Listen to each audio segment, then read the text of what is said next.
Buenas tardes a todas las personas que se han sumado a este evento. Mi nombre es José Antonio Horcajadas, soy director científico de la empresa Overture Life en Madrid y tengo el placer de haber sido invitado a moderar esta sesión organizada por Cooper Surgical en su afán por estar alineado, como suele estar en los últimos años, en la innovación, en la calidad y también en la seguridad y el conocimiento a través de la excelencia académica.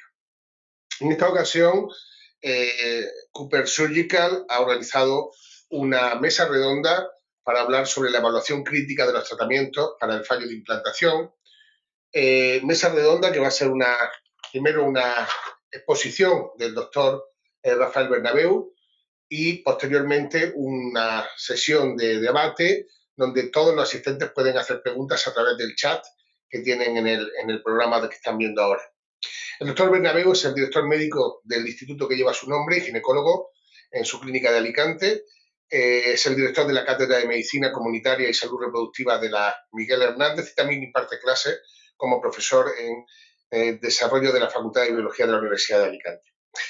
Es autor de más de 150 trabajos y un innumerable número de comunicaciones y tiene a su cargo un montón de premios gracias a su trabajo en investigación y desarrollo en el área de la medicina reproductiva.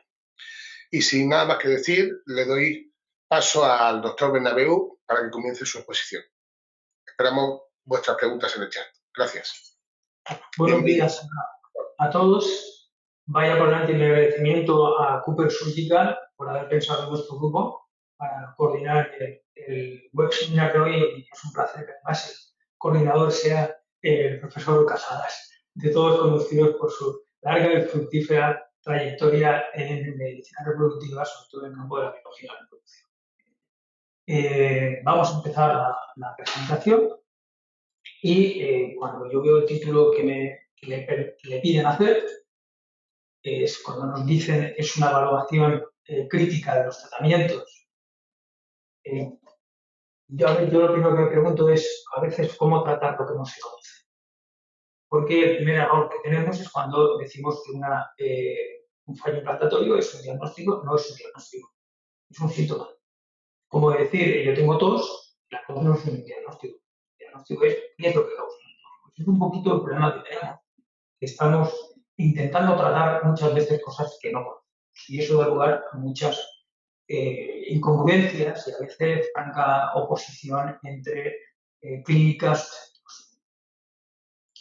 El primer problema que tenemos es que esta imagen risueña del inicio del estudio de fertilidad, en general las parejas vienen muy ilusionadas, con grandes expectativas, y cuando empezamos a tener betas negativas o embriones que no implantan, nos empiezan las preguntas, ¿qué más podemos hacer? Y en este momento hay una transición de lo que hacían los profesionales a los que ahora hacen otras personas que sin ser médicos, ni embriólogos, ni biólogos, se dedican a dar opiniones o se dedican a intentar dirigir el caso clínico. Y esto lo hace extremadamente difícil. Lo hace difícil en primer motivo porque no tenemos una base, tenemos tres factores. Y esa triada de pacientes es el factor masculino, es el factor femenino y es el factor embrional. Factor embrional que cada día está ganando más relevancia y estamos viendo como muchos de los problemas de fertilidad de causa desconocida, probablemente el origen no esté en la parte materna ni en la parte paterna, sino en la parte embrional. Pero eso no nos quita que estamos, como en este cuadro que a mí personalmente me encanta, es un cuadro de Peter Bruder, del joven, que es la procesión de los ciegos. Si ustedes se fijan bien, son una serie de ciegos que se apoyan unos en otros y el primero va cayendo en un foso y todos van detrás. Y esto es un poco lo que nos está ocurriendo, porque estamos pendientes de que surja alguna novedad, alguna publicación que nos empiece a dar luz y cuando uno se lanza parece que todos vamos detrás esperando encontrar la solución a los problemas que nos planteamos. En el índice de los temas se han agrupado en 4 grandes grupos. El primero vamos a centrarnos, como ven ustedes, en las condiciones de cultivo. Segundo, el estudio de la carga uterina. Luego, los estudios de metabolómica. Y por último, qué relevancia tiene el abordaje multidisciplinario de los fallos implantatorios. Bueno, ¿qué hemos estado haciendo nosotros en nuestro grupo? Pues hemos procurado hacerlo, como muchos de ustedes, sin duda alguna. En primer lugar, vimos que había un estrés térmico en los embriones desde que salen de la incubadora hasta llegar al útero materno, con caídas de temperatura que superaban 1 grado. En 1 minuto bajaban 6 grados de temperatura. Creamos y diseñamos un sistema para mantener los catéteres a una temperatura estable. Hicimos un trial y lo cierto es que los resultados no se han visto recompensados con lo que parecía inicialmente. Es decir, no hemos conseguido mejorar las tasas de éxito. Otra cuestión recurrente, bueno, pues de nuevo surge el EmbryoGlue. El EmbryoGlue es una cuestión no novedosa, hace más de 25 años que se lanzó y hemos oído controversias, trabajos a favor, trabajos en contra, y decidimos nosotros pues eso, tirar por la calle del medio y tener nuestra propia experiencia. ¿Qué fue nuestra experiencia? Que no mejoró un poco.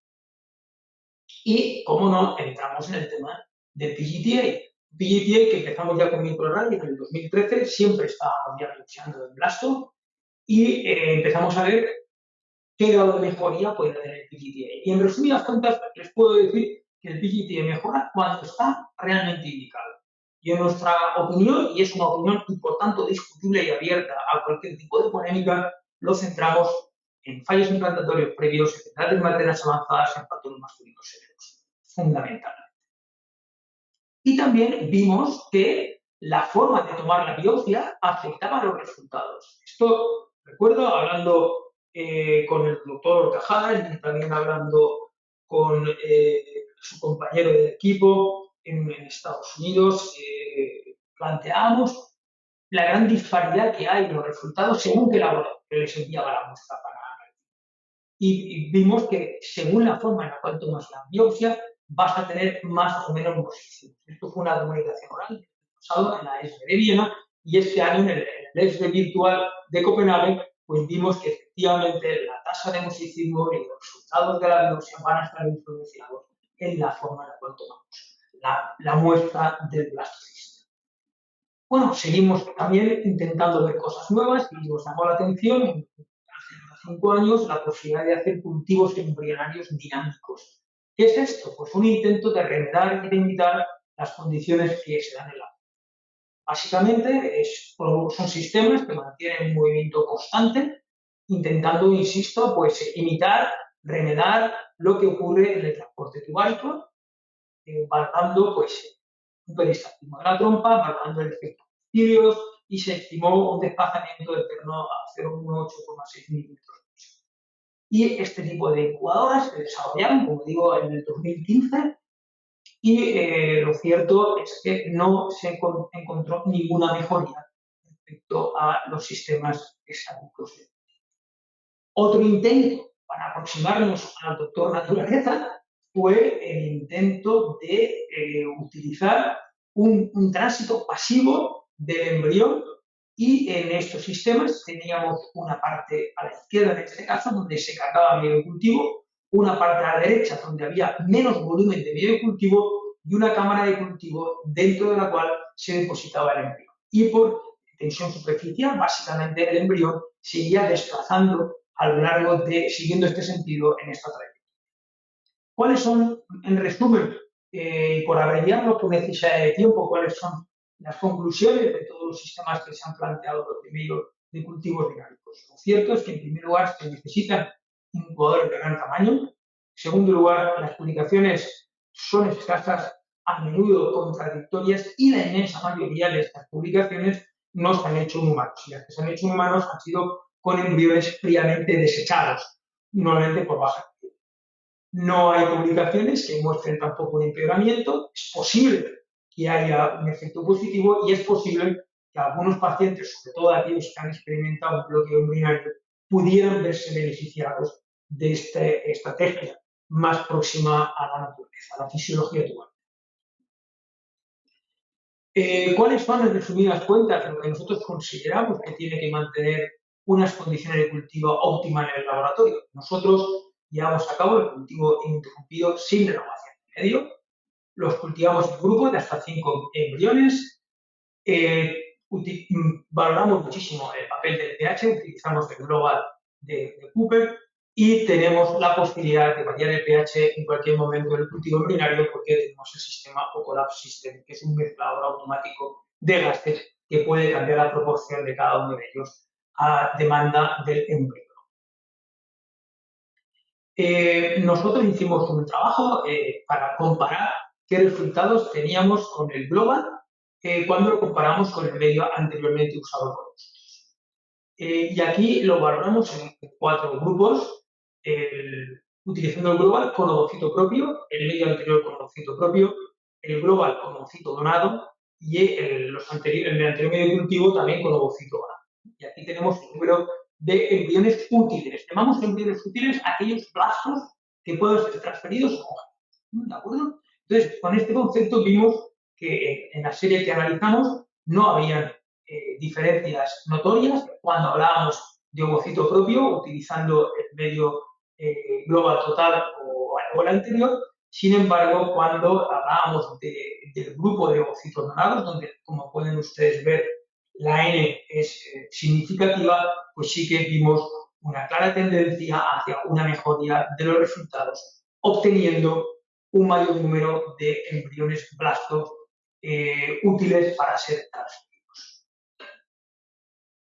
En cuanto a la tasa de implantación, cuando comparábamos el medio anterior con el global del ovocito propio, teníamos también un incremento en la tasa de implantación y algo similar veíamos cuando hablábamos de ovocitos donados, de una forma significativa, puesto que, como pueden ver ustedes, prácticamente subíamos un 15% el porcentaje de implantación de aquellos embriones cultivados con el global. Básicamente esto es por imperativos de tiempo lo que yo quería lanzar como un tema para luego discusión posterior. En cuanto al estudio de la cavidad uterina, que es lo que vamos a entrar ahora, tengo que comentar pues, algunas cosas. Primero lo que se sabe, luego lo que se sospecha y luego probablemente lo que no tenemos ni idea. Tenemos ahora un arma poderosísima de diagnóstico que son las ecografías tridimensionales. Esto nos permite un estudio mucho más detallado, puesto que estamos viendo que lo único no es el grosor endometrial. Parece que cuando vemos un endometrio con un suficiente grosor, que encima como esta fotografía que ustedes ven, exhibe un patrón trilaminar, bueno, pues damos ya por hecho que tiene usted un endometrio muy bueno, señora. Esto es una forma muy tosca, muy burda de valorar un endometrio. Tenemos que valorar otros parámetros como el volumen de la cavidad uterina, por ejemplo, que probablemente sea un indicativo mayor que el grosor endometrial. Si nos vamos a la literatura, vemos que hay muchos trabajos que dicen que el grosor endometrial es absurdo medirlo incluso y que van a tener resultados similares transfiriendo embriones con endometrios más finos que otros. Otros trabajos, pues, parece que llevan a conclusiones diferentes. Y el año pasado se publicó este texto, que a mi juicio es extremadamente importante, y uno de los capítulos fue escrito por nosotros, y llegamos a una serie de conclusiones, hay un consenso, está claro, que cuando tenemos un útero adenomiótico vamos a tener fallos implantatorios con mayor frecuencia. Está claro que cuando tenemos síndrome de Asherman vamos a tener también fallos implantatorios. Está claro cuando hay ciertas malformaciones uterinas. Esto es un tema para debatir también, si luego usted lo considera oportuno en el momento del coloquio.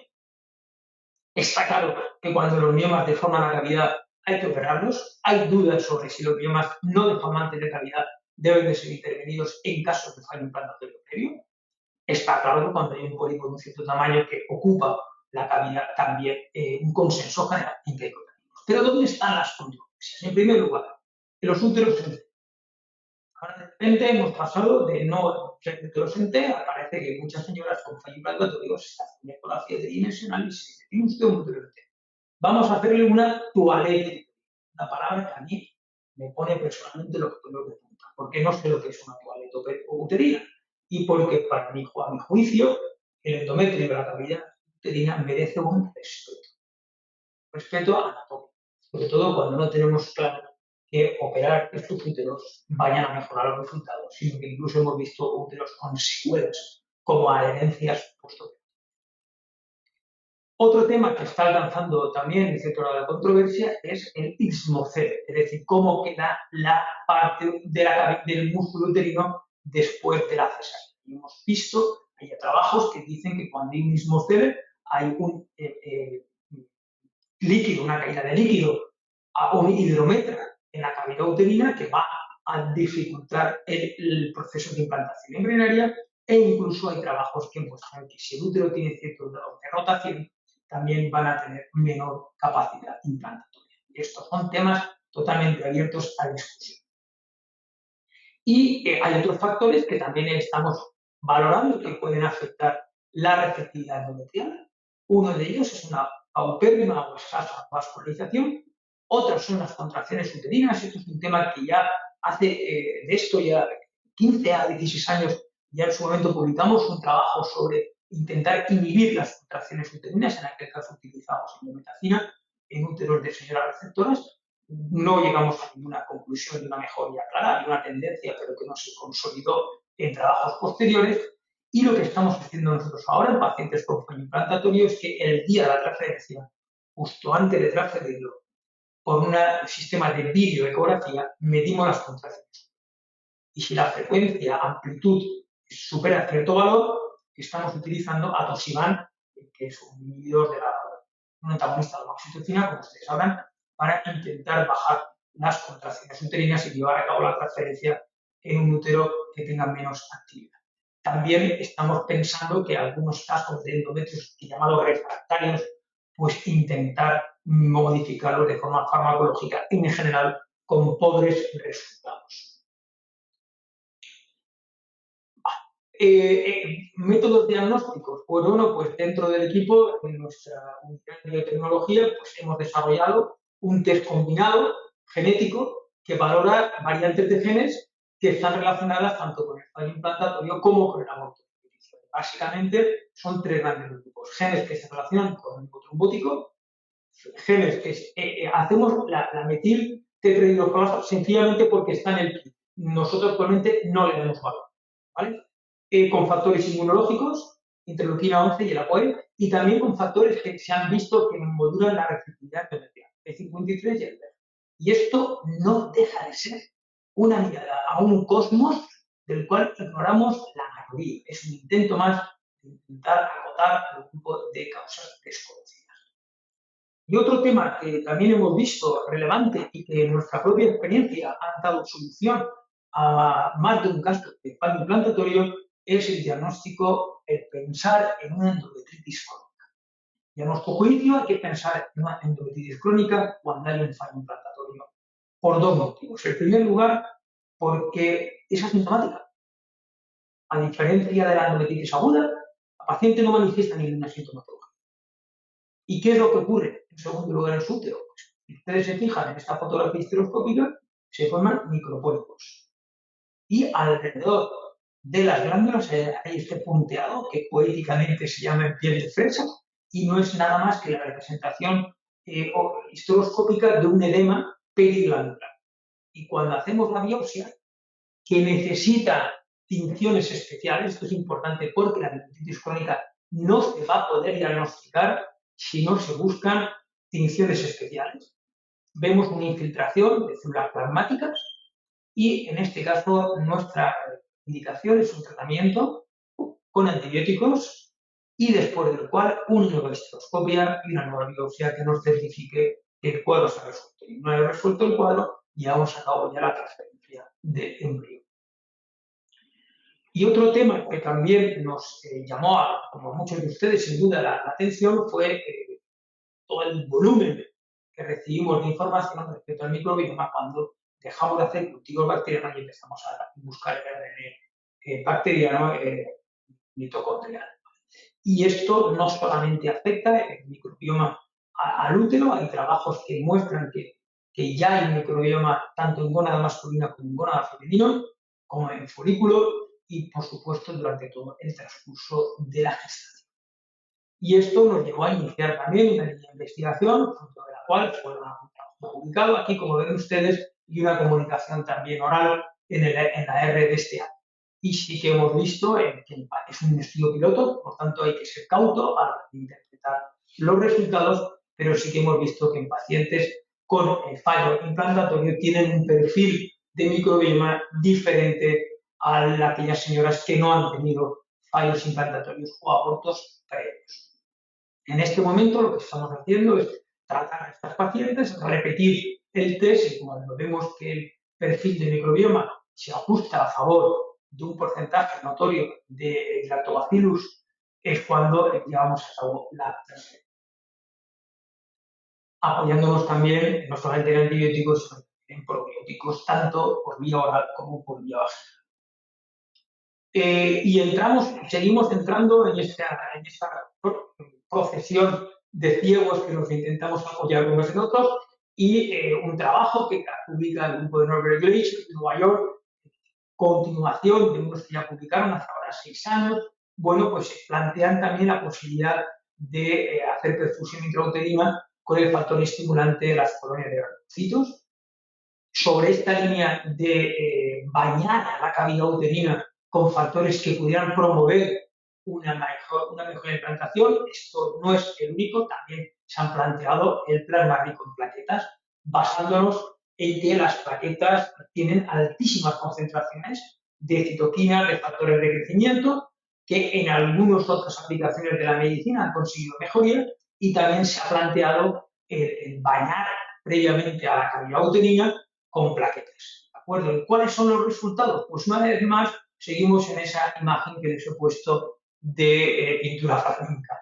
Es una frustración de ciegos. Hay trabajos que dicen que sí, que va muy bien, pacientes que han tenido historia previa de transplantatorio, en mujeres que tienen endometriomas que no crecen, y lo cierto es que luego hay otros trabajos que lo analizan quizá con más detalle la debilidad de los trabajos que hay publicados y decimos, vamos, esto no puede ser otra forma de intentar hacer cosas que no están basadas en un suficiente grado de evidencia y una vez más apelan a la prudencia a la hora de ofrecer eso.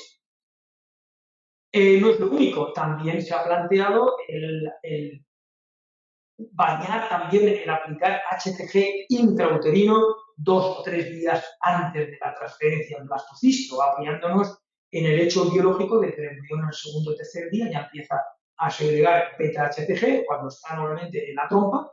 Cuando está en nuestro laboratorio, evidentemente no llega HCG embrionario a la cavidad uterina y se ha planteado la conveniencia de aplicar localmente bajas concentraciones de HCG 2 o 3 días antes. Y también siguiendo esta línea se ha planteado el poner plasma seminal, que es el gran olvidado. Realmente cuando esto es otro error, una vez más, de lingüístico, decimos, vamos a hacer un semiograma. Nosotros no hacemos eso, no lo engañemos. Tenemos recuentos de espermatozoides y poco más, pero nos olvidamos del plasma seminal. Apenas vemos el pH y si es viscoso o no es viscoso, o silicón o no es silicón. Pero no sabemos nada de todo. No sabemos si el plasma seminal es rico en prostaglandinas y probablemente en otras sustancias. También se ha hablado a favor de una inmunotolerancia que puede promover el plasma seminal del cónyuge o del marido de la señora. Lo cierto es que, como pueden ver ustedes, hay un abanico de fármacos o de sustancias que se han promovido o se han propuesto su utilización, aunque estamos lejos de tener una evidencia que lo apoye de forma suficiente. El tercer punto que queríamos tratar, siguiendo la propuesta de Cooper, era el tema de la metabolómica. ¿De acuerdo? Nosotros iniciamos esto hace 10 años, de la primera publicación del grupo, hace también 10 años la SED nos otorgó el premio de investigación y lo empezamos con mucha ilusión y lo abandonamos. ¿Por qué lo abandonamos? Básicamente porque nos era prácticamente imposible llegar a conclusiones. ¿Por qué nos éramos casi incapaces de lograrlo? Porque los lotes de los medios de cultivo cambian. El fabricante no nos da siempre la misma concentración de los medios de cultivo, con lo cual el metabolismo embrionario se va a ver condicionado. Nosotros lo que hacíamos era medir en el medio de cultivo los aminoácidos, el input y el output de consumo fundamentalmente de aminoácidos, también de piruvato, de glucosa, pero claro, si desconocíamos la composición del medio de cultivo, que teóricamente no nos daban, pero insisto, lote a lote no había una estabilidad en las cifras, nos quedamos pues con la miel en los labios. Nos llamó mucho la atención y nos agradó muchísimo que hace poco más de un año el doctor Orcajadas contacta con Jorge Ten, que es nuestro director de biología, y dice, oye, ¿por qué no hacemos algo conjuntamente? Y me llena de ilusión y quiero ceder la palabra al doctor Horcajadas que en este momento estamos trabajando en biomarcadores que no solamente nos hablen de viabilidad, sino también de aneuploidías que esperamos validar en el próximo mes o como máximo en noviembre. Cedo la palabra al doctor Horcajadas. José, continúas tú, por favor, y Pero, comentas.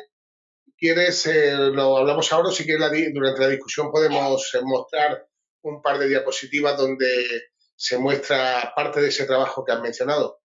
Vale, pues si quieres, como tú quieras, si quieres lo pones tú a continuación y termino yo. Sí.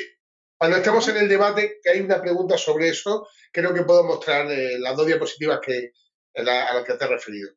Sí, Sí, continúa, por favor. yo ya estoy pidiendo porque aquí he estado 15 minutos y hay que vaya con una cierta premura. Vale, el último punto es la relevancia del papel de un comité.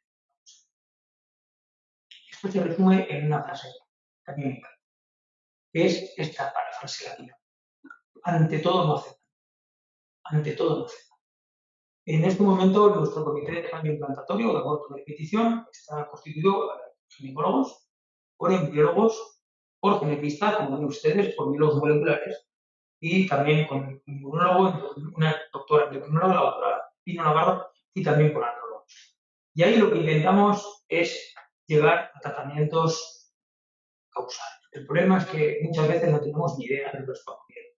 Y como decía al principio de mi exposición, es extremadamente arriesgado tratar lo que no se conoce, sobre todo cuando tenemos una presión del doctor Google, señoras, acciones económicas, una alta competencia entre las clínicas, algunas de ellas respetuosas con las normas éticas, otras quizá han perdido un poquito el norte y se están desdibujando los límites éticos, y hay que olvidar nunca que los pacientes vienen para que los cuidemos.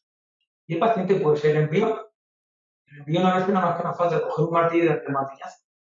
Y los gametos prácticamente igual. Fíjense ustedes lo alejados que estamos de la fisiología. Al ovocito le ponemos una dosis de gonadotropina alta, le aplicamos una presión negativa, lo lanzamos a un tubo de ensayo, ¿verdad? Mientras tanto el espermatozoide, se nos ocurre la fantástica idea de centrifugarlos. Cosa que a nivel testicular evidentemente nunca ocurre, y encima tenemos una serie de manipulaciones muy alejadas de la fisiología. Hay una cierta alegría, también quizá en el tema de las biopsias embrionarias, y no olvidemos que cuando a una paciente le decimos, ¿tiene usted un embrión bueno? O ¿tiene usted un embrión clasificado, el que sea? Las clasificaciones que utilizamos son extremadamente imprecisas.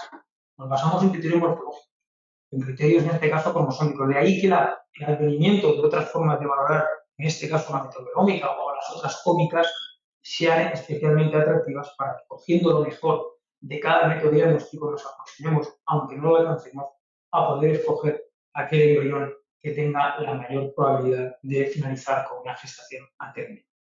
En cuanto al tema materno, en el grupo de ginecólogos hay expertos en ecografías tridimensionales, hay expertos en histeroscopia, y intentamos, como digo, pues intentar entre cada uno aportar una visión multidisciplinar. Esto es básicamente lo que yo quería mostrarles en mi ignorancia. Yo comparo muchas veces el mundo de la implantación como un cosmos, donde el cual conocemos algún cuerpo celeste, pero estamos muy alejados de tener una visión global del problema. Y con esto doy paso al doctor Horcajada. Les agradezco su interés. Les pido benevolencia si en alguna cuestión no opino como ustedes. Estoy convencido. Pues muchísimas gracias por la exposición tan clara sobre estos casos en los que el Instituto Bernabéu es pionero, tratando de forma integral el fallo de implantación y el aborto de repetición, y teniendo este grupo único de trabajo. Y referido a eso va la primera pregunta que han hecho, que es la definición de fallo de implantación en alguna ocasión puede producir diferencias entre las clínicas, es decir, fallo de implantación cuando es una beta negativa, cuando es un embarazo bioquímico o cuando es una pérdida después del latido. Entonces, la primera pregunta es, ¿crees que está bien definido el fallo de implantación? ¿Y crees que todas las clínicas deberían tener un grupo de trabajo sobre fallo de implantación y aborto de repetición? Yo la primera opinión que tengo es que con el fallo de implantación no hay una definición consensual. Como en su día pasó con el ovario poliquístico y aún está pasando con el ovario poliquístico, pero un ejemplo próximo. Es que hay que valorar, no es lo mismo el laboratorio, no es lo mismo el sistema reproductivo, no es lo mismo el perfil de paciente que tienes. O sea, no es lo mismo una señora que no se te queda embarazada después transfiere 3 blastos de 42 años, por poner un ejemplo, cuando te ocurre una señora que gesta con facilidad y tiene 3 abortos en su casa. Por tanto, yo no veo consenso. Nosotros en la forma que tenemos es valorar mucho la historia clínica. Pero también los pacientes nos ocurre como los abortos. Antaño, si vamos a la literatura clásica, había que esperar 3 abortos para empezar a diagnosticar a la señora. Hoy en día a una paciente le planteas que espere sus T3 y digo, o te manda a hacer a paseo o se va a otra clínica. Y al segundo fallo implantatorio o la segunda gestación malograda, pues no es que hagamos un panel de pruebas. Eso también es importante. Yo creo que no se trata de hacer todas las pruebas que disponemos, hay que orientar de pruebas, ¿no? Y en algunos pacientes, pues, por la historia clínica gana relevancia una histeroscopia, como por caso, y en otras no. Y lo importante es intentar llegar al tratamiento. Ese es el reto que tenemos. Porque todo lo demás que sí, le ponemos esto, o le ponemos dietas, todo lo que se te ocurra, no dejan de ser tiros al aire a ver si suena la flauta por casualidad. Porque como si hicimos con el scratching, mira, parece que va bien, todo el mundo hace el scratching. Y luego hemos visto, probablemente hay un subgrupo de pacientes que se mejoren, pero no hace. Por eso lo del encarnizamiento terapéutico, el ritmo en las noches, no puedes maltratar a los embriones, maltratar a los pacientes con un montón de pruebas que probablemente no aporten absolutamente nada más que desesperación y gasto emocional y económico. Perfecto. Una de las personas asistentes ha hecho una pregunta que también me parece muy interesante, hablando del medio global, que has dicho que tenéis datos que mejora en donantes y la pregunta es, ¿y mejora también en óvulos propios? Mejora, pero no tanto. O sea, no hemos visto diferencias que alcancen significación estadística. Hay escasamente un 2%, pero no. También la N de grupo estudiado de pacientes de ovo propio es significativamente inferior a los 2000 y pico embriones analizados de ovocito donado. Muy bien. Tenemos los datos sobre el PGT, como sabes, son de hace 1000 millones de años, desde que se empezó a hacer FIS, donde se produjo un gran cambio en el análisis de los 24 cromosomas, donde se produjo un gran cambio en el uso de las nuevas tecnologías, de la aparición, no aparición, sino la detección de los mosaicismos. Y también me pregunta de la gente asistente si creemos que están bien definido el uso del PGT en los pacientes actualmente en las clínicas. Mira, yo esto, recuerdo una vez lo tengo en Santiago muy bien, y me dijo, mira, voy a dejar hacer trabajos multicéntricos de TCTA porque es imposible meter los datos del centro A de Cleveland, el centro B de Massachusetts y el centro C de Florida, porque cambia mucho. Incluso quién hace la biopsia, cuándo la hacen y qué tecnología utilizan. Y de hecho, nosotros en los 2 trabajos que he presentado, como vecinos orales, mostraron que no es lo mismo golpear cuando excluyen las células de trofoblasto por fuera de una pelucia, golpear hasta que se sueltan o hacer una seccionarlas con un láser. Cambia el porcentaje cambia el porcentaje de interpretación. Por tanto, hay que valorar también, de hecho, hay una corriente encaminada al diagnóstico no invasivo. Nosotros hemos terminado recientemente un trabajo y no tenemos el grado de certeza que tenemos de momento con las técnicas invasivas, al menos en nuestras manos. Por eso, como digo, que serán muy bienvenidos otras formas de sí. Muy bienvenidos. Sí, no, una cosa son la indicación y otra cosa son los resultados, como bien has dicho, los trabajos de MUNE hablan del 30% de aneuploidía en donantes hasta un 55%, dependiendo de la clínica, pero no solo que dentro de la clínica hay diferencias dentro de los propios médicos. Por lo tanto, una cosa es el resultado, pero la aplicación o la indicación sí creo que debería estar todavía incluso más definida. Y llevando a eso...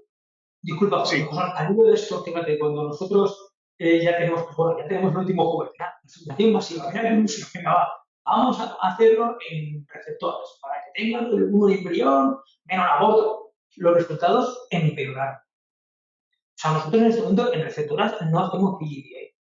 No hacemos, porque vimos que le estábamos quitando posibilidades. Sí. Claro, no vimos que hay un cierto componente agresivo. No lo digo. Y llevado a eso, si me dan la oportunidad de compartir la pantalla, puedo mostrar los resultados que decíamos. Los trabajos que estamos haciendo en Overture Live, donde podemos... A ver si puedo quitar esto. Un segundo.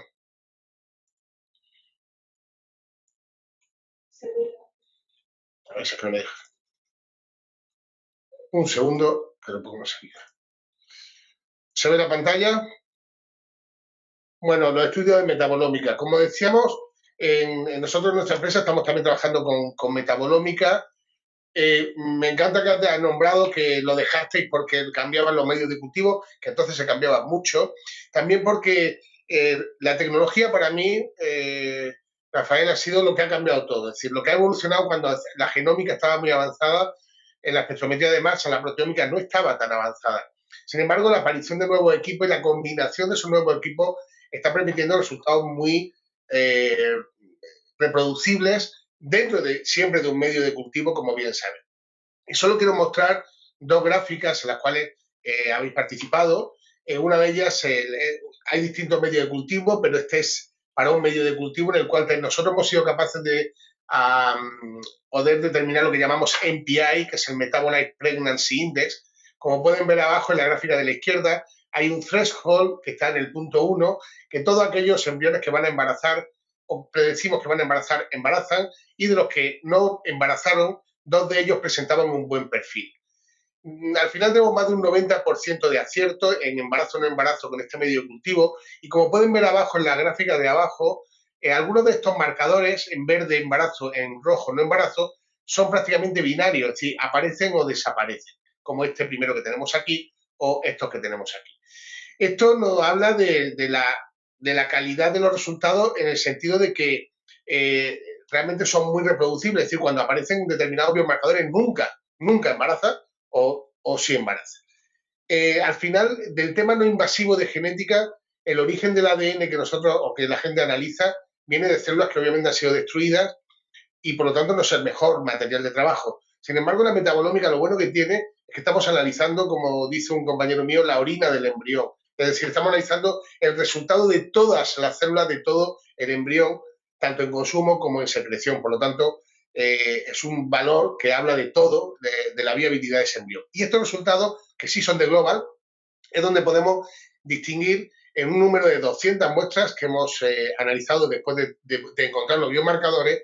Con un número de 200 muestras desarrollamos el test y luego con un número de 40 pudimos distinguir aneuploidía de euploidía. Esto se ha realizado con el medio global y ahora, como bien decías, vamos a validar estos biomarcadores que hemos encontrado en este estudio, donde la máquina que utilizamos es, como decíamos, es una máquina que analiza 7.000 metabolitos menores de 2 kilodalton, es decir, es muy potente, cosa que no existía hace 10 años, es lo que permite llevar a estos resultados. Nada más, solamente decir eso. Y creo que sin duda tanto ya pueden quitar esta compartida, que el futuro de la selección embrionaria sin duda pasa para mí por el diagnóstico no invasivo de embriones. Bien, ¿tenemos alguna otra pregunta?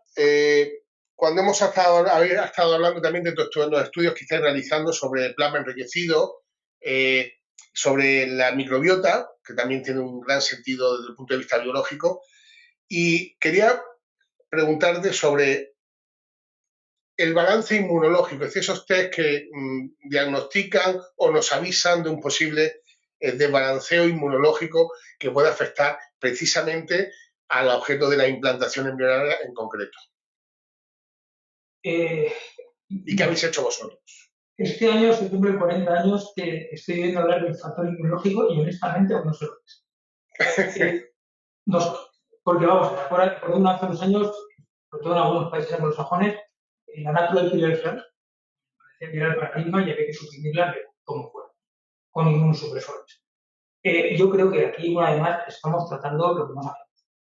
Y salvo aquellas enfermedades que claramente, como el síndrome anticonformipídico, ya clásicamente vinculado con pérdidas gestacionales, Además, no deja de ser puro empirismo. Nosotros hemos utilizado intraveníricos, hemos utilizado que la aspirina, así lo que hacemos todos, incluso corticoides a baja dosis, y hemos puesto la frontera, una vez más, en el primum non nocere. Nos negamos a dar inmunosupresores.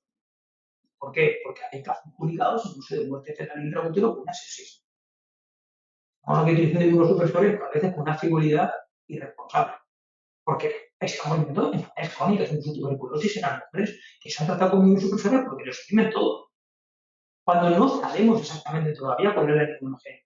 Teorías, como tú bien sabes, para llenar estantes y anaqueles, todo lo que quieran. Pero algo que realmente, que si el KIR sí, el KIR no, la evidencia, a mi modo de entender, desde mi humilde punto de vista, es extremadamente débil y no podemos todavía afirmar muchas de las cosas que se están afirmando. Lo que ocurre es que es un tema muy atractivo. Esto del rechazo embrionario, a las señoras y a los doctores se metieron la boca hablando de rechazo, pero no sabemos lo que es. Nosotros empíricamente explicamos a los pacientes, mire usted, esto es puro empirismo, no sabemos si queda embarazada por estadística o porque algo hemos hecho. Cierto es que en este momento no tenemos tratamientos causales. Insisto en el concepto.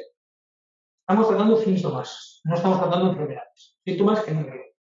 No sabemos lo que está pasando.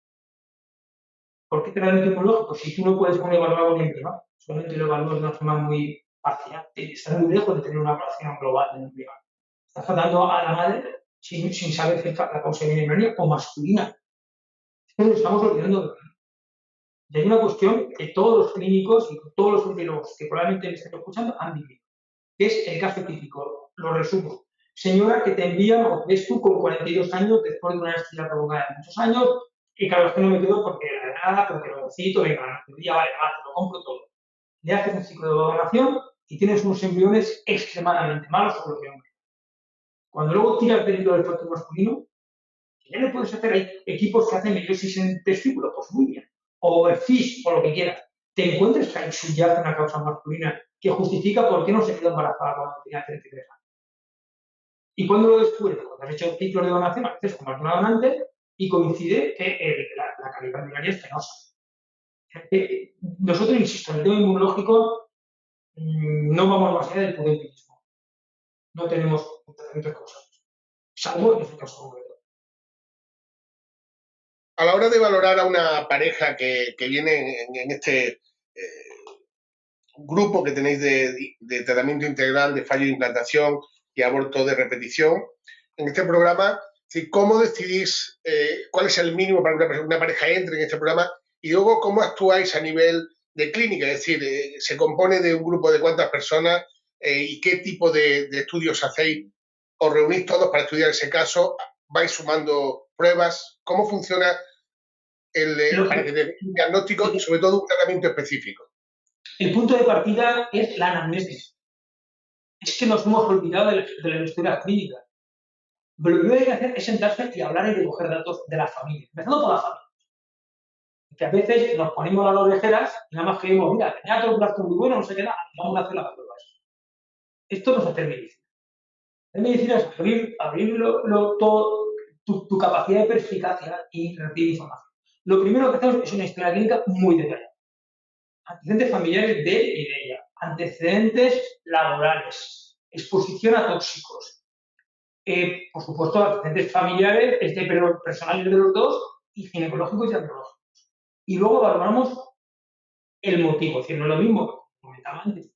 Una señora que gesta fácilmente, que tiene 30 añitos y ya tiene 2 abortos, en la cual normalmente lo que hacemos es cariotipos a los dos y apoyo emocional. Y no la mareamos.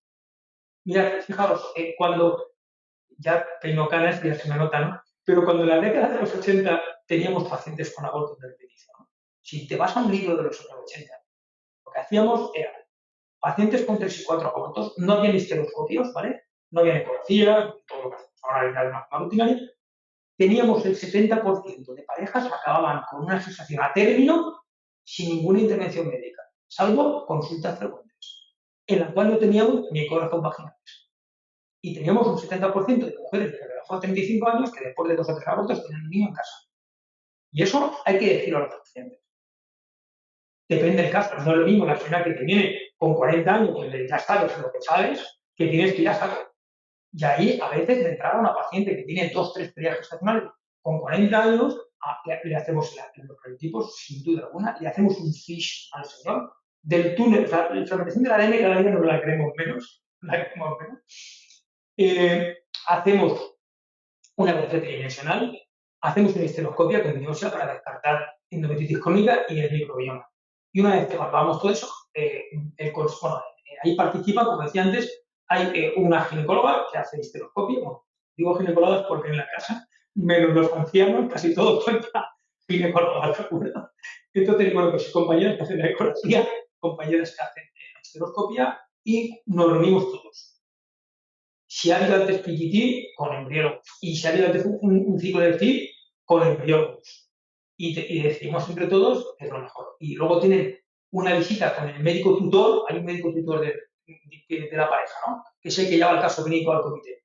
Y ese médico tutor le traslada con la opinión del grupo. Y escuchamos muchísimo al paciente. Mucho. Porque a veces no hay que ser tan intervencionistas. Ya acabo de comentar las cifras que había cuando no había ninguna intervención médica.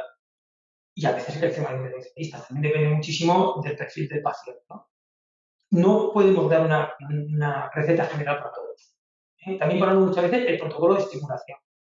Dependiendo de a veces hacemos dual estímulo. Nos va muy bien la dual estimulación, muy bien. Pacientes de una cierta edad, hacemos una primera estimulación, como sabéis, en fase folicular, cogemos objetos y identificamos segunda estimulación y claro, eso te permite pues, ampliar el número de embriones susceptibles para PGT. Y si la señora tiene más de 3 pérdidas, le hacemos un PGT-A seguro. Muy bien, no, realmente el fallo de implantación, como decía uno de los padres de la medicina moderna, William Osler, que decía que gracias a los enfermos la medicina no es una ciencia, sino es más un arte, ¿no? Yo creo que justamente el fallo de implantación hace de la medicina reproductiva ese arte de tratar de forma personalizada, otra palabra que es también de la última década, igual que la farmacia personalizada, que todavía no está tan personalizada. Bien, en este punto te quería preguntar una pregunta que hacen también en el foro. Dice, si se cultivan 5 embriones en una misma microgota, no cultivan en time-lapse, ¿cómo hacen el seguimiento evolutivo de todos los embriones? En general, en receptoras vemos los embriones el día +1 y no los abrimos hasta el día 5. No los vemos en día 3. Los dejamos. No los tocamos. Y tenemos sistemas tenemos porque todo el mundo tiene que tener casi por presión, pero nuestra experiencia no mejora los resultados en absoluto. Nosotros no hacemos timelapse sistemáticamente. Otra cosa, la señora te diga, claro, es que a veces ya la medicina reproductiva corremos el riesgo de que se convierta en la esteticien de la esquina. Que yo quiero que me hagan esto ahora, de esta manera, y la señora a veces pues viene con una presión, yo diría, irrespetuosa ya con la propia medicina. No trato con los médicos, y con los biólogos, hablo con la propia medicina, ¿no? Pero nosotros, en nuestra experiencia, los sistemas timelapse no aportan ninguna mejoría. Y con respecto al tratamiento del semen o el estudio del semen, también me preguntan si hay algo que realmente consideres que es fundamental hacerlo en la primera, segunda visita de este tipo de pareja, si crees que hay que procesarlo con ácido hialurónico, si la fragmentación, ¿qué es lo que más aporta en el conocimiento del posible factor masculino que esté oculto en este tipo de parejas? Dependiendo de la causa, vamos a ver, también intentamos poner la causa etiológica del factor masculino. Y ahí una vez más tropezamos con nuestra ignorancia. Ya sabéis que la mayoría de los factores masculinos no conseguimos dar un diagnóstico. Nosotros, dependiendo de la severidad, si es una oligostenosis severa, monocariotipo de entrada seguro, sin duda alguna, le hacemos un FISH de 7 cromosomas, en general. Le hacemos, para fragmentación del ADN, le hacemos túnel actualmente. Si es un semen muy afecto, busca microdirecciones del cromosoma ahí y te encontrarás microdirecciones del cromosoma ahí con más frecuencia de la que te puedes imaginar, de la que uno piensa. Y en este momento los biólogos moleculares están desarrollando un kit que ve 76 mutaciones a nivel de genes que dan lugar a infertilidad masculina. Yo en esto, José, te digo lo que me dijo uno de los padres de la medicina reproductiva, el profesor Simón Marina. Simón Marina, yo le pregunté, oye, ¿sabes que era andrólogo, Simón, de toda la vida? Le dije, oye, Simón, ¿cuál es el espermatozoide funcional? Y me dijo, el que hace dar lugar a un niño. Es decir, tú puedes tener semenes con recuentos altos, muy altas y tener una calidad biológica muy por debajo. O sea, es que el espermiograma es, creo yo, uno de los métodos diagnósticos más imprecisos que tenemos en la actualidad. Más imprecisos. Estoy bastante de acuerdo que es uno de los sitios de donde, no digo menos avanzados, sino donde no hay alguna técnica que digas esto es la panacea para tener un semen de altísima capacidad. Me preguntan también en el chat, por cierto, animo que sigáis preguntando porque sigue abierto, obviamente, y me preguntan sobre los biomarcadores de metabolómica, que dice que no embarazan, que son dependientes del embrión, lo había encontrado en todos los embriones de la misma pareja. Obviamente no aparecen en todos los embriones de la misma pareja, porque entonces no tendría ninguna posibilidad de embarazo según nuestros datos.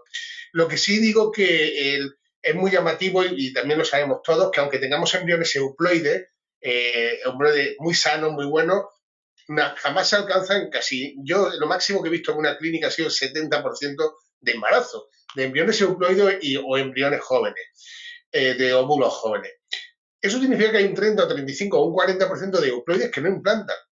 Y no tenemos ningún marcador, ahora sí, que pueda determinar mínimamente eso. Digo mínimamente que si podríamos rescatar un 20 o un 30%, ya sería algo maravilloso sobre ese 30 o 35%.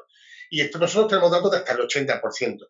Quiero decir con esto que los resultados, en este caso, cuando esos biomarcadores son de blanco y negro, que aparecen como una señal de alarma, es lo mejor que yo he podido ver en los últimos años en cuanto a detección de una alarma sobre un embrión que sabemos que no va a embarazar. Y espero con eso haber respondido. La pregunta que nos han hecho, pero mucha gente tendrá en la cabeza, es si los mismos marcadores aparecen en los mismos medios de cultivo. Tenemos que decir que unos sí y otros no.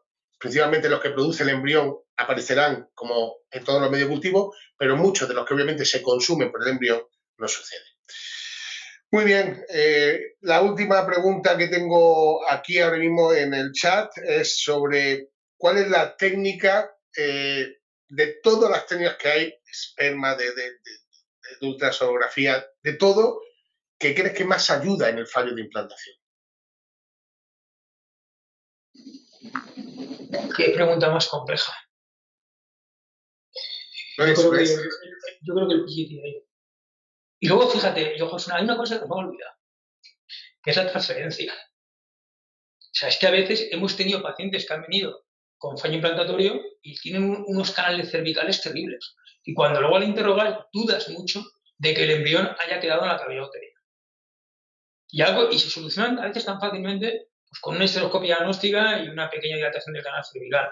Es que son tantos los factores que juegan en nuestra contra en el fallo implantatorio que es difícil decir esto es lo concreto. A nosotros nos da mucha tranquilidad el PGTA cuando está indicado. Pero lo más recurrente, mejor dicho, la prueba diagnóstica que más habitualmente se hace con estas parejas. Cariotipos. De entrada, cariotipos. Sencillo, no es costoso y te da mucha información. Y luego, insisto, José, depende de la anamnesis que los pacientes te vayan relatando, ¿no? A veces hay claramente historias familiares detrás. Pero claro, si no haces un árbol genealógico no lo vas a pillar. Y cuando empiezas a tirar del hilo, resulta, mira, por ejemplo, los sistemas, mira, nuestra endocrinóloga tiene un término muy curioso que lo voy a decir, que se llama pacientes inmunoraritas. ¿Qué es una paciente inmunorarita? Pues es aquella persona que te dice, mi prima tiene un artritis reumatoide. Es que tengo un amigo, con celiaquía, mi madre tuvo una tiroiditis autoinmune. Y tú le haces las pruebas y no encuentras nada, pero hay un susto. Y encima tengo psoriasis, o resulta que tengo vitíligo, o resulta que mi hermano tuvo 3 abortos. Y empiezas a tirar del hilo y ya con la anamnesis te va orientando. Y a lo mejor a esta pareja no le sometes a otras pruebas diagnósticas, que a otras sí que se darían de entrada, ¿no? A lo mejor esta pareja de entrada no necesita, pongo por caso, una histeroscopia o un estudio del microbioma, sino que ya te va orientando. Fíjate, yo destacaría la importancia de la anamnesis. Es que si no nos convertimos en técnicos. Es como antes hablar del semen. Al semen lo ha matado el ICSI. Lo ha matado Elixir, a la andrología la ha matado Elixir. Como aquella canción de el vídeo mató a la reina, ¿no? De la radio. Esto es igual, o sea, hay Elixir, todo el mundo hace Elixir. Y el fin se cargó la fisiología tubárica. Tú ves alguna, hace poco publicaron 2 papers en el Human de fisiología tubárica. Hacía años que yo no había podido ver alguien que se ocupara de la trompa. ¿Por qué? Porque ponemos las orejeras, así. Y luego, mira, yo en fin lo comparo en general a las sangrías que durante siglos y siglos hacían los médicos para tratar todas las patologías. ¿Usted qué tiene? La sangría, pam. Y aquí hacemos igual, tratamos con fin cosas que a lo mejor no deberíamos de tratar con fin, porque el fin no va a ayudar para nada. Y quien dice sí, dice PGTA y dice otras cosas, ¿no? Insisto, yo creo que el objetivo es intentar encauzar el conocimiento para diagnósticos etiológicos y no tirar tiros al aire, que es cierto.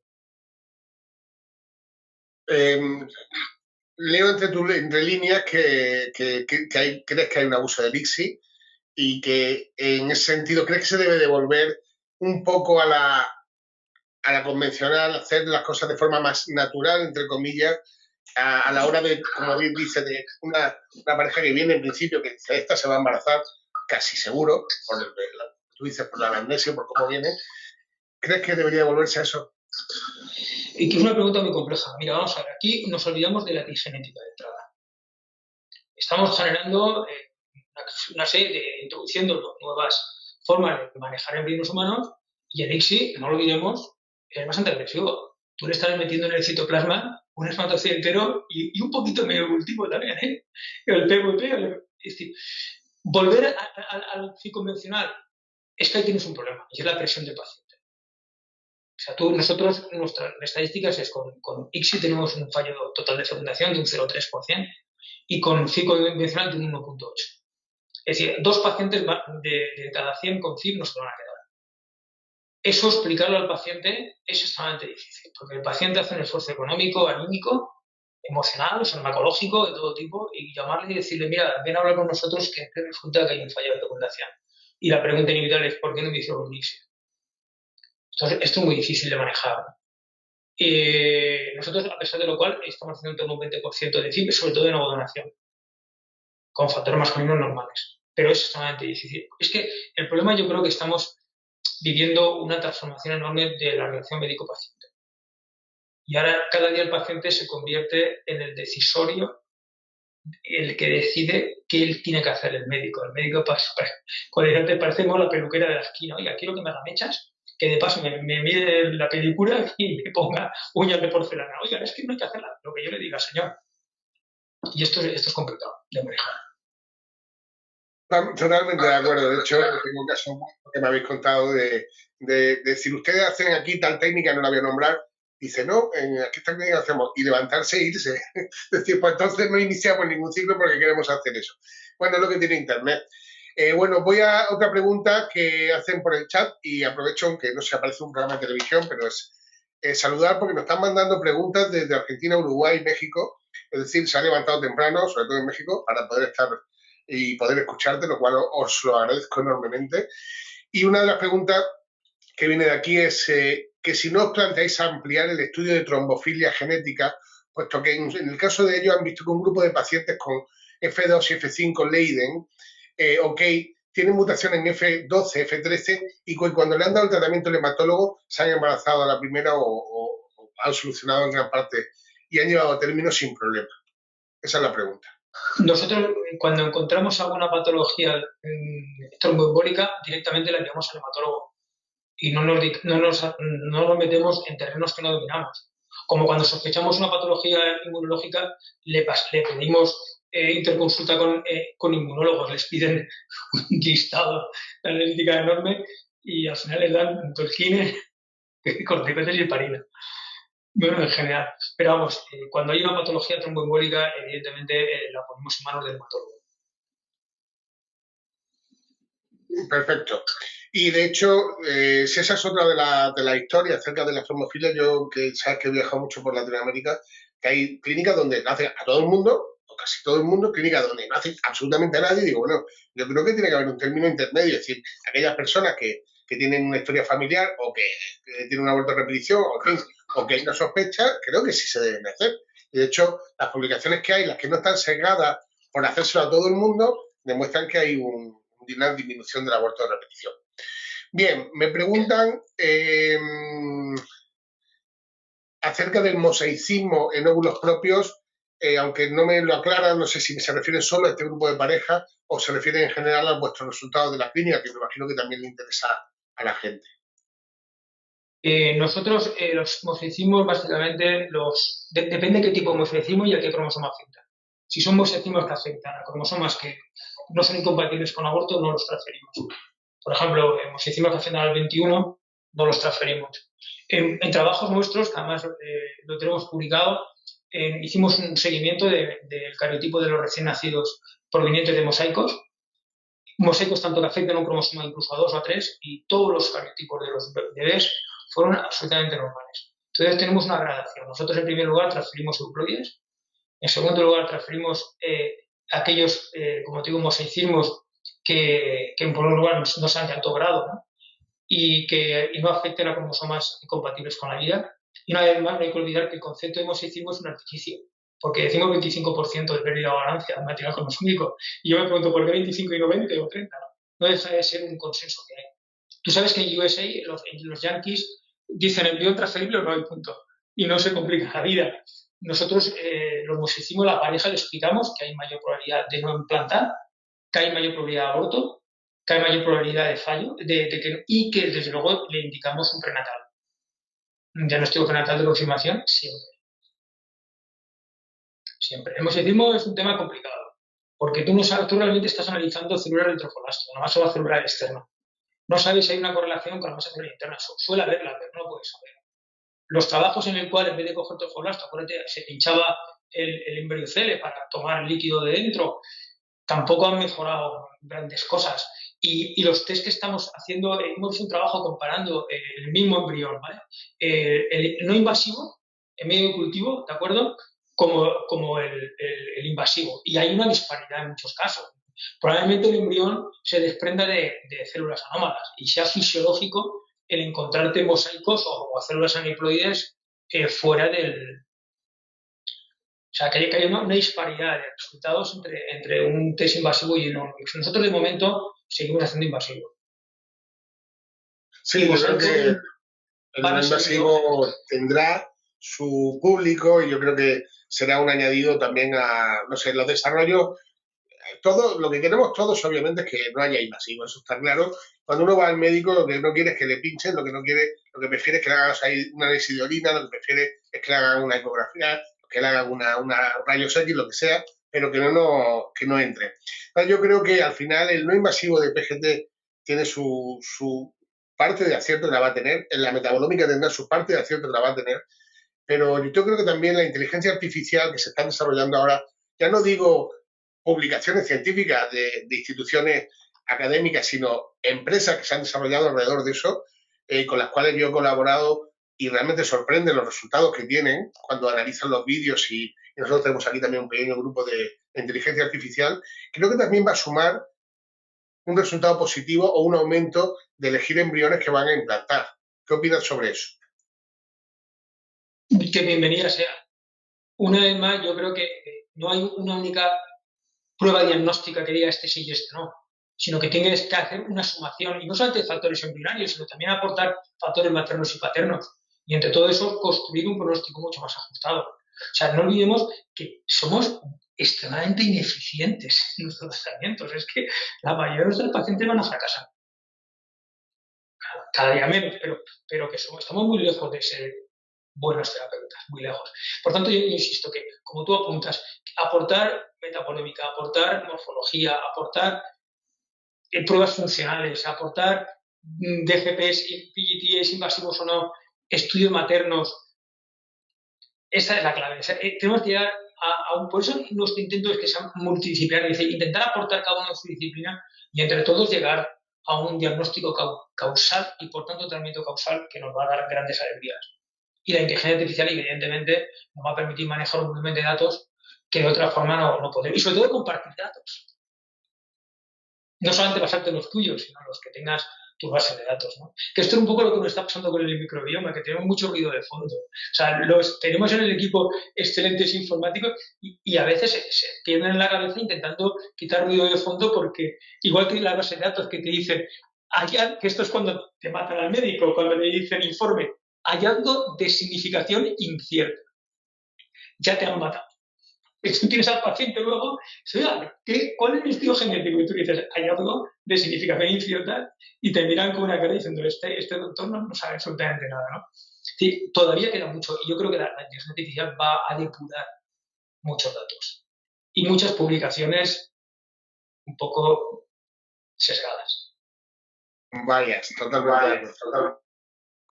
Y sí, creo que estoy de acuerdo contigo en la parte de la ineficiencia de determinados tratamientos, determinados resultados, más que tratamientos, porque la excelencia en la tecnología la tenemos con la elaboración de equipos maravillosos, como los timelapse o como la mejora de los medios de cultivo, es algo que ahora nos parece alucinante. Los que miramos hacia atrás y decíamos, no, yo me acuerdo hace muy pocos años, yo en mi clínica no llegamos a blasto. Eso era una frase que se utilizaba. Y ¿cómo que no llegan a blasto? No, y los medios de cultivo, y ahí, la pelea era llegar a blasto. Ahora, gracias a Dios, la mejora de esos medios, que esa es una de las preguntas que te haría. ¿Crees que todavía se podría mejorar más los medios de cultivo? Yo creo que estamos en una calidad altísima con estos medios de enriquecidos que son maravillosos. Pero esto nos lleva a que el uso de determinadas tecnologías como las que hemos hablado, como la de la metabolómica o la del PGT no invasivo, en muchos de los casos nos empujan al all freeze, ¿no? a congelar todo para poder precisamente hacer estas técnicas, más allá de que la mujer no esté bajo la influencia de los fármacos. ¿Qué opinas sobre, en este grupo de pareja, porque para eso estamos en este tipo de seminarios, acerca del congelar todo o dependéis, dependiendo de la pareja, en unos congeláis o en otros? Si es un fallo implantatorio, vamos a hacer un PGT y por tanto vamos a congelar. En alguna ocasión hacemos un microarray para transferir el tema 6. Porque la ventaja es que todo el laboratorio de genética lo tenemos en la casa, ¿no? Entonces, pues, se toma la biopsia, se analiza y un microarray tiene el resultado al día siguiente. Pero del que hacemos secuenciación masiva, hacemos congelación electiva. Y luego solemos transferir en ciclo natural siempre que es posible. No con sustitutivo. Perfecto. Me preguntan, precisamente de Argentina, Gianni Curti, que hablando de las técnicas que a veces exigen los pacientes, si hay algunos datos sobre las técnicas de selección espermática tipo PIXI o anexina con este grupo de pacientes en concreto. Vamos a ver, tengo que contestarle al doctor Curti que nosotros el IMSI no nos lo queremos. Hemos hecho algún tratamiento con clorura de anexina en ciertas patologías masculinas, no hemos observado ninguna ventaja. El IMSI, desde luego, nunca nos lo creímos y nunca lo incorporamos en el laboratorio. Por tanto, no tengo experiencia personal y no puedo opinar sobre el IMSI, más allá de lo que uno lee o lo que algún compañero te comenta. Anexina sí que hemos hecho alguno, pero no en fallo implantatorio, sino en fallo masculino severo.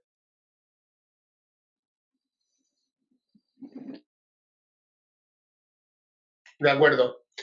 Y con respecto a también me preguntan sobre los test de receptividad endometrial, es algo que ya sabes que me fascina. Y la pregunta es, igual, en este tipo de pacientes, ¿cuándo recomendáis y cuánta fe tenéis en el delay o en que no haya una coordinación entre el crecimiento embrionario y el endometrio debido precisamente a los fármacos? Cuando, si lo utilizáis, preguntan en qué casos, si creen que son útiles para definir la ventana de implantación. Esta pregunta es muy extremadamente compleja para mí de contestar. Yo lo primero que no ignoro es qué es la ventana de implantación, cuáles son los límites. Yo, evidentemente, como tú bien sabes, tú has trabajado, tú has sido un pionero y has sido una referencia durante muchísimos años y yo he seguido tus publicaciones en todo este tiempo y creo que abriste una línea seminal. Creo que es un algo más, no es la panacea que todo lo va a solucionar. Es un algo más, la expresión de los genes en cierto momento, desde luego nos va a permitir acotar y yo creo que es un aporte más. No es, insisto, la panacea que nos va a dar solución a todos los casos, pero en algún caso, evidentemente, nos puede aportar algo más de información. nosotros le indicamos, no a todas las señoras, le indicamos cuando pensamos que puede aportar una mejoría. Al igual que el microbioma, por ejemplo, el microbioma tampoco lo hacemos en todas las parejas, ¿no? Depende del caso, no lo hacemos siempre. Los test no los hacemos siempre. Yo creo que, sin duda, eso quizás discrepo con alguna otra persona, es la mayor parte de los test tienen una aplicación concreta y no son de aplicación general. Yo creo que abusar de cualquiera de ellos, si imagínate que llega una pareja joven y haces todo, desde un cariotipo, trombofilia, PGT, dice, bueno, entonces, ¿qué estamos haciendo? Lo que hablamos antes de la medicina personalizada. Yo creo que estos test, mientras no haya una farmacogenética o farmacogenómica bien aplicada, que nos esté diciendo, nosotros hemos hecho un estudio recientemente, no publicado aún, donde estudiamos la diferencia ya no solo de la progesterona en sangre, como hacen otros, y su influencia en el embarazo, como hay estudios maravillosos de ahí de Corleu o de Bosch, sino de qué cantidad de progesterona realmente está llegando al tejido y por lo tanto actuando sobre el tejido, que es donde tiene que actuar, ¿no? Y te sorprenderías de los resultados, tanto en concentración de progesterona libre, pero sobre todo también en el número de receptores, porque al final los receptores de progesterona son los que van a hacer que haya un efecto de la progesterona. Y eso lo hemos visto y es llamativo. Y luego me dicen, no, pero claro, en los ciclos, por ejemplo, de cuando hacíamos los test endometriales, de un ciclo para otro, digo, mira, de un ciclo para otro, generalmente esto es como los receptores de nicotina, es decir, uno deja de fumar y desaparecen no, pero bajan mucho, uno fuma y aumentan mucho. Pues la progesterona produce su efecto a través de sus receptores. Y una mujer puede tener unos niveles en sangre maravillosos, pero puede tener un número bajo que es lo que hemos visto, de receptores, y por lo tanto hay mucha progesterona libre que no está haciendo su efecto, porque no está actuando donde tiene que actuar. Entonces, eso es algo que yo echo de menos en nuestro campo de reproducción, la farmacogenética, que se ha aplicado muy poco, agonista, antagonista. Vosotros habéis hecho unos estudios muy bonitos sobre farmacogenética, habéis publicado marcadores de cuándo a una mujer hay que darle un tipo de protocolo a otro. Yo creo que eso también es uno de los defectos de nuestro área y que pueden cambiar. Y me preguntan, relacionado con esto, me dicen, para tratar adenomiosis, me pregunta Juan Íñiguez, ¿cuántos ciclos de agonista previo al inicio utilizáis? Para transferirle a una paciente con adenomiosis. Para tratar adenomiosis. Nosotros normalmente le damos algo de POT 2 meses. No te he oído, perdón. Tenemos varias formas de plantearnos cuando hay una adenomiosis. Una de ellas es darle análogo de POT durante 2 meses antes, y la otra es el ciclo, estimularlo con letrozole. Porque hay trabajos que muestran que el letrozole en adenomiosis puede mejorar la receptividad uterina. En ese caso le estimulamos con letrozole, le damos Ovitrelle, abrimos la ventana de implantación, pum, y transferimos al día 7 pues Ovitrelle. Y la otra alternativa es darle análogos de POT un par de meses. E intentar empezar con dosis más bajas de estrógenos. Cuando van con este tratamiento, evidentemente, tienes que darle estrógenos y intentamos darle la menor dosis posible de estrógeno y medimos el endometrio en torno al día 12º, 14º del inicio de la terapia estrogénica, y si ya tiene un endometrio que nos parece razonable, no subimos la dosis de estrógeno y ya le damos la progesterona. También depende si es una adenomiosis focal o difusa, que cambia mucho el pronóstico. Si es focal, a veces con la histeroscopia le damos unos toquecitos. Muy bien, muchas gracias. Me preguntan también desde Argentina, un buen amigo, Sergio Pascualini, te saludo desde aquí. Cuando se hacen preparados enriquecidos de plaquetas, ¿qué tipo de protocolo? Porque yo yo estoy trabajando, de hecho, en un proyecto sobre esto, igual a nivel endometrial, estudiando el impacto en la expresión génica, que yo que tengo mucha fe a este tratamiento, la verdad, y creo que vosotros también. Y nos está preguntando en qué días del ciclo lo hace, cuál es el método de trabajo para este tipo de pacientes cuando utilizáis el plasma enriquecido. Bueno, tengo que decir que esto para nosotros es un tema experimental, ¿de acuerdo? No lo estamos haciendo en todas las parejas, ni mucho menos. Y lo que hacemos es la infusión de plaqueta, le ponemos 0,5 mililitros no más, ¿vale? De volumen, y lo hacemos habitualmente 3 días o 2-3 días antes de la transferencia. en una única dosis, una única administración. Y en el tema, porque una de las cosas que yo me he encontrado como erróneas en este tipo de tratamiento es la preparación. Es decir, me he encontrado, ahora ya, me encontré en la R hace 2 años a una empresa china que te vendían los tubitos para centrifugar, que yo quise colaborar con ellos para hacer este estudio, y luego me encontré otras empresas con las que al final tenemos el proyecto, que utilizan estos preparados para otras cosas, ¿no? Principalmente para cirugía dental y otras historias. El caso es que ellos desarrollaron sus propios instrumentos, igual sus tubos, para obtener la fracción adecuada. Y esa falta de estandarización en la obtención es lo que yo le he achacado a los diferentes resultados publicados, ¿no? También sé que hay un grupo en Monterrey trabajando con esto en un proyecto similar y otro en Argentina, Procrearte, que lo conozco porque también he colaborado. Entonces, yo creo que uno de los principales problemas es esa falta de protocolo a la hora de la obtención, no la parte médica, que vosotros podéis decir, bueno, voy a hacer 2 infusiones, una por la mañana, otra por la noche, 2 días antes, sino a la hora de obtener lo que voy a meter, que es lo que es realmente valioso, ¿no? ¿Qué opinas sobre? Es que evidentemente se debería de tener una estandarización. Yo en este momento desconozco, y disculpad mi ignorancia, los sistemas que utilizamos acá. Sé que es una empresa basada en Valencia, si no recuerdo mal, en Barcelona, no me acuerdo muy bien, que con ellos hablamos, ellos ya tienen una gran experiencia en preparar esto para articulaciones, para cirugía ortopédica y traumatología. La técnica es extremadamente sencilla, no tiene mucho misterio, ¿no? Y la farmacéutica del equipo, la doctora Ana Fabregat, es la que hace la preparación, y yo desconozco, perdonadme, las partes técnicas, pero si el doctor Pascualini está interesado, le envío mi email y encantado de poner en contacto con mi farmacéutica de la casa para que le dé toda la información que él necesite. Encantado. Justo eso es lo que yo creo que hace falta, ¿no? Que si al final se llega a un protocolo que sea lo más reproducible en los distintos sitios, no como otras cosas que son irreproducibles, como nos pasa con el time-lapse en los distintos equipos de las distintas clínicas, pero un protocolo de obtención a nivel que yo decía, tenemos que definir muy bien qué marcadores hay en esa fracción que nos digan que una fracción es buena o es mala. Es decir, esto se lleva utilizando, como bien has dicho, en tratamientos traumatológicos. A mí me pusieron cuando me operaron de la rodilla y hace muchísimos años.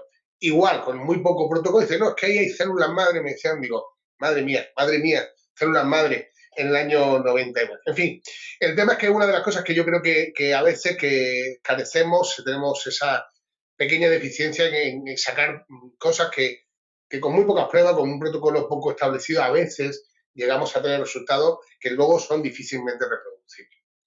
En fin, no sé si hay alguna pregunta más y que parece que no. Si no es así, quiero agradecerte a Cooper Surgical, a Juan Jiménez, por supuesto, como director, y a los organizadores, a Laura, a todos los organizadores que han estado detrás de este evento, sobre todo la parte tecnológica que ha salido perfecta, y a la charla, el debate, a los más de 100 participantes que han estado conectados desde muchos países. Y espero verte pronto a ti, ver también a muchos amigos que he visto conectados, y de nuevo dar las gracias a Cooper por facilitar este trabajo. Que pases un buen día y muchísimas gracias por todo. Gracias a ti y al equipo de Cooper por haber contado con nosotros. Muchas gracias. Y a la audiencia por habernos aguantado todo este tiempo. Gracias. Un abrazo, muchas gracias.